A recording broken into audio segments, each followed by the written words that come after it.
God makes no junk.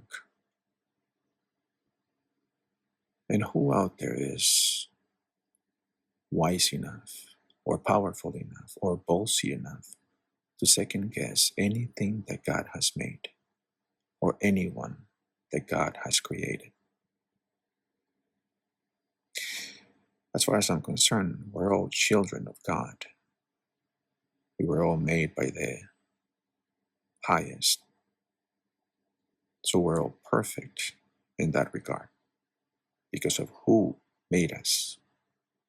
So to have people around here on this terrestrial plane sit around and judge anyone or any of God's creation, really? You're going to sit there and say that you know better, or that you know what God likes or dislikes? I love it when they say, God hates such and such. God hates these people. God gets angry. How do you know? God is up here. And you, with your dirty, mucky thoughts of hate and anger, you're way down here. You're listening to somebody else when you make those statements. When you go around chasing and persecuting and pushing people around and trying to exterminate them, trying to get rid of them because you don't like them.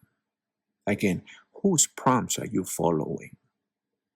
You're way down here, and God is up here where love is. So when you have people in love, they're in God, even if they're of the same gender. As far as I'm concerned, the LBGTQ community has the bravest people in the world. You know why?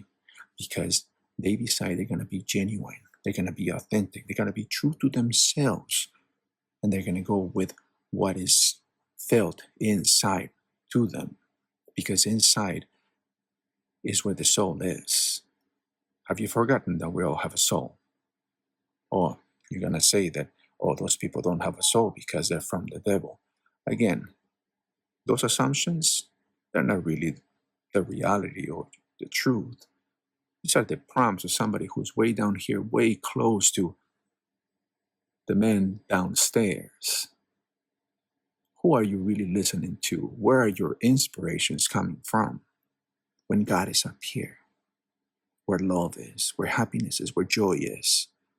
Somebody feeling so happy and joyful that they're going to dye their hair pink or blue or whatever color they feel like it. Why? Because color is part of the rainbow. And when do you see the rainbows? Is it a demonic creation? Is that what you're... See, your logic makes no sense. You sit there and judge everything that God has made, anyone that God has created. Again, the LBGTQ people are the bravest people in the world because they made the choice to follow what their soul says. And they decided that they'd rather be true to themselves that no matter what kind of danger they encounter.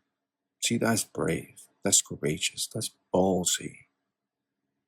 And you're going to sit there in your hate and criticize them and say that you have more balls than they do. No, baby.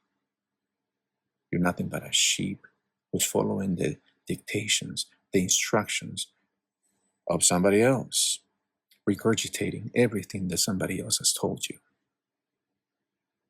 Because you know that in your heart of hearts, inside your soul, you are told something else, and that is connected to God itself. That's why they call it inspirations. And what the people in the LBGTQ community, especially trans people, what they're listening to is their insight in their soul. That's where those inspirations are coming from. And that's directly connected to God itself. Because they may not look like, maybe they look masculine, but inside they have the soul of a woman. Maybe they look feminine, but inside they have the soul of a man. And what's to you? Because in this world, there's abundance and there's variety of all kinds. One single species of bird will come in different colors and different sizes. And why are you questioning it? Why are you knocking it down? Who has the balls to question what God has created?